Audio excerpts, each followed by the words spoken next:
Hello, I am Anawiltus, and this video I will be talking about why there aren't that many fighters in Star Trek. Or, to be more exact, the point I'm getting toward is at which point in a science fiction series does it make sense to not have very many fighters? So, in Star Trek, there are some fighters that do exist. We do see them in some episodes, and notably, they are shown in several battle scenes on Deep Space Nine. So, we do have fighters in Star Trek, but there aren't very many. And if you ever take a look at the battle scenes, the number of other spaceships that would be classified as cruisers or destroyers greatly outnumber the number of spaceships that are fighters or bombers or whatever term you choose to put on them.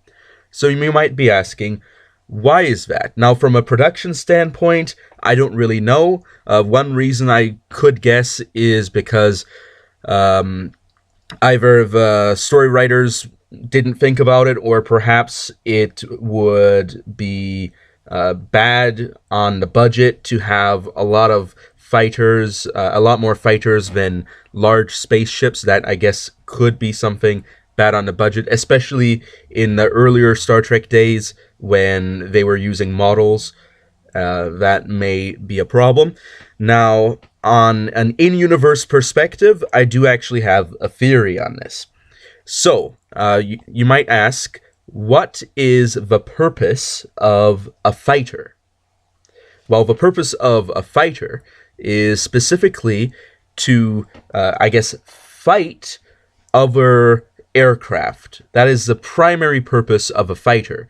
Now, you might ask, why fight other aircraft, other than the fact that they're enemies? Well, there's a couple of different reasons. Number one, you may be escorting a bomber, or a tactical bomber, or a naval bomber, or some other type of aircraft that is making an attack. So then you would, of course, have to defend against other fighters that are employing reason number two.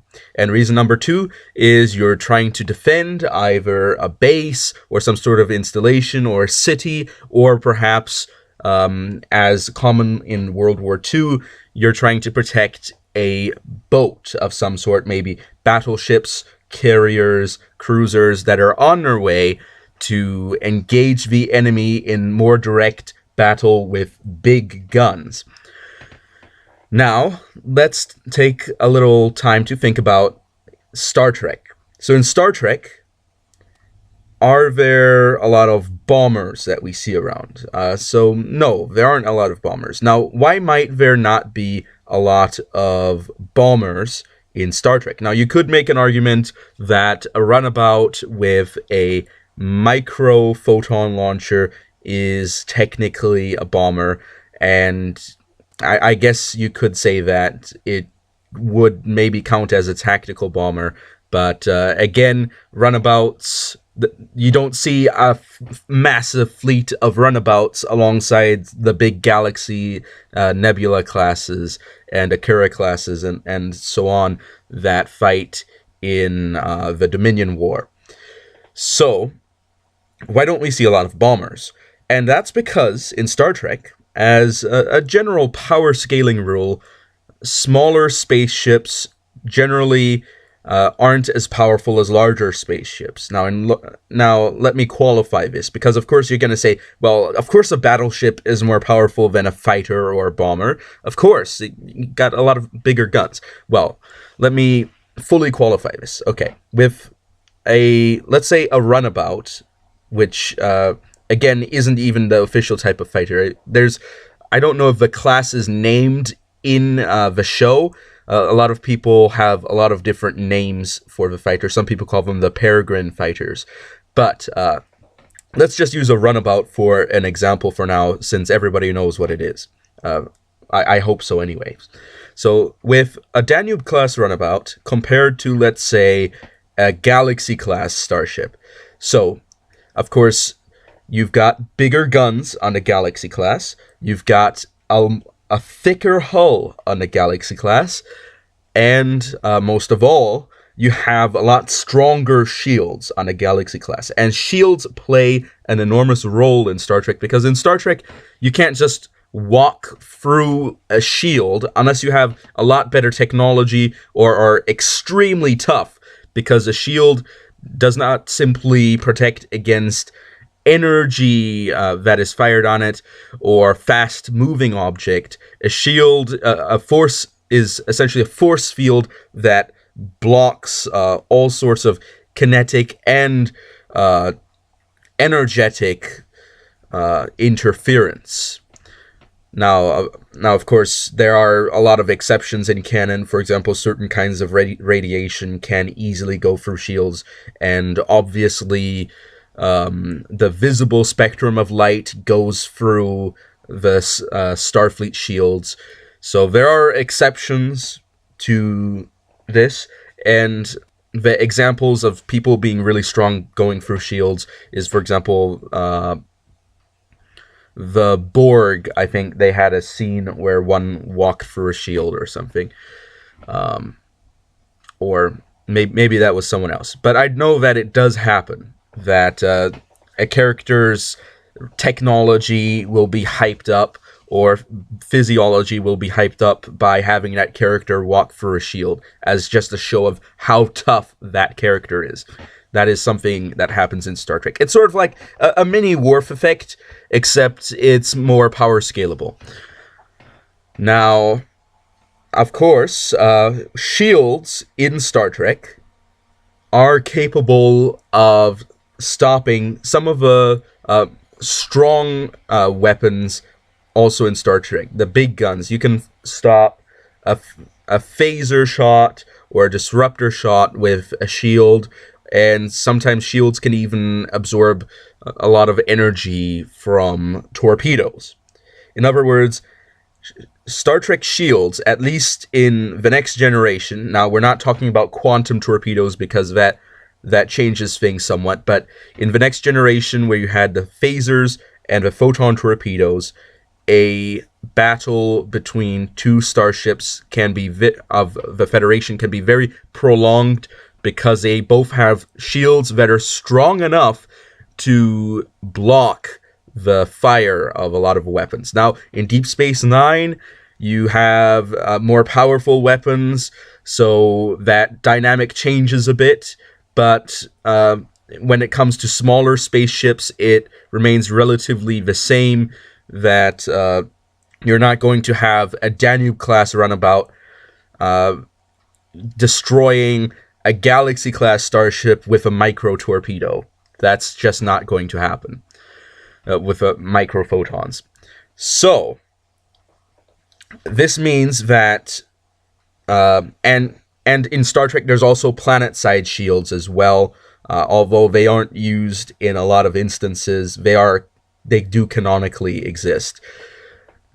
So, that means that naval bombers, or I guess you could call them space bombers and tactical bombers, etc., have a high probability of encountering an enemy that has a defense strong enough that any attack launched is easily repelled. Therefore, it makes it pointless to attack in such a manner.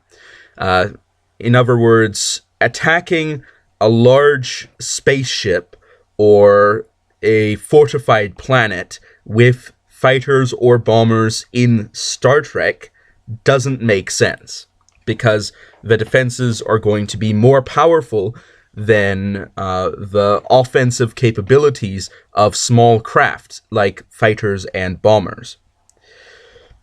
Now, of course, there are some qualifications that I do have to make that I'm going to be making in a minute as well. So, this takes care of reason one, because then fighters don't really have a reason to escort bombers, etc., because the fighters, because number one, the bombers wouldn't be able to really deal with any opponent that they encounter. And unless it's a small craft as well, in which case it gets really redundant. Are you really just going to make small craft to fight other small craft when the small craft can't attack the large craft? No, that wouldn't make sense.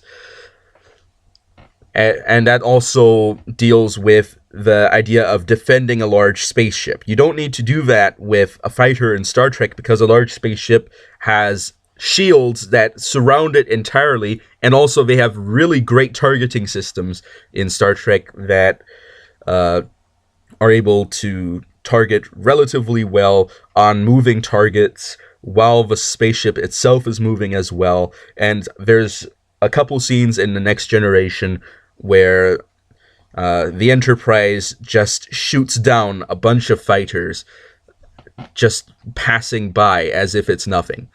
So that definitely means that fighters don't really make that much sense in the Star Trek universe. Now, of course, not all spaceships are large. There are small spaceships that can be used for battles, so there is a reason to have some fighters or some sort of tactical bombers, naval bombers, because you can get on the lower end of size for the spaceships where they're maybe not as well defended.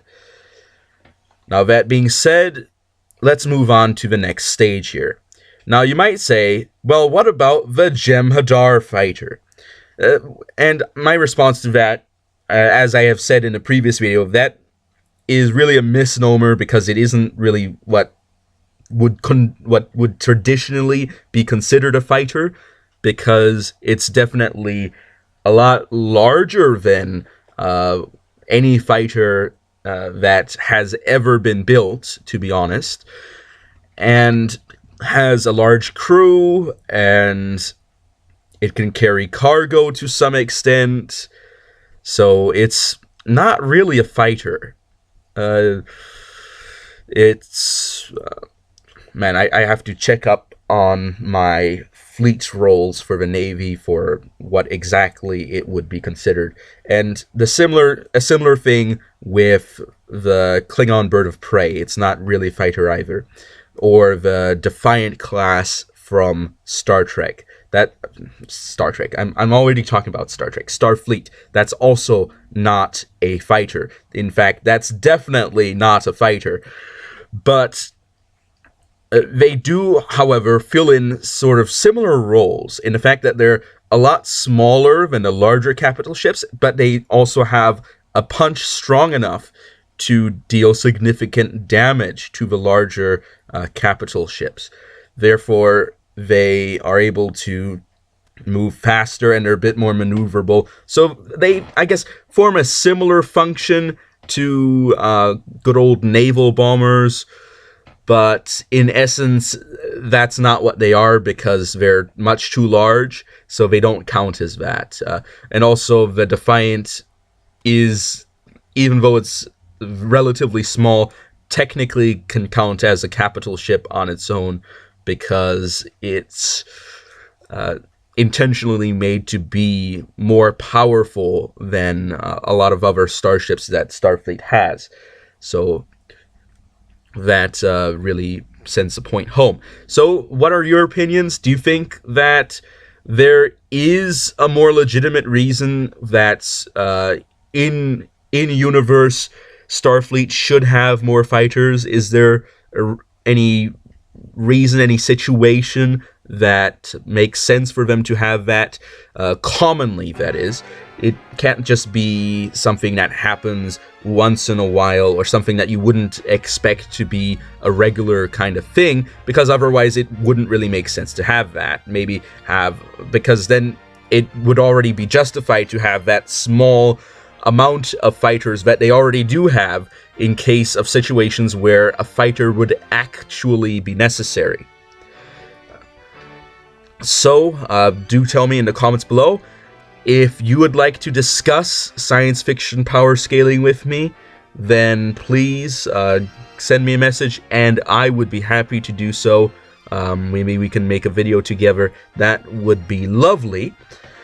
But thank you all for watching, and I will be seeing you all next time on Awiltus over and out.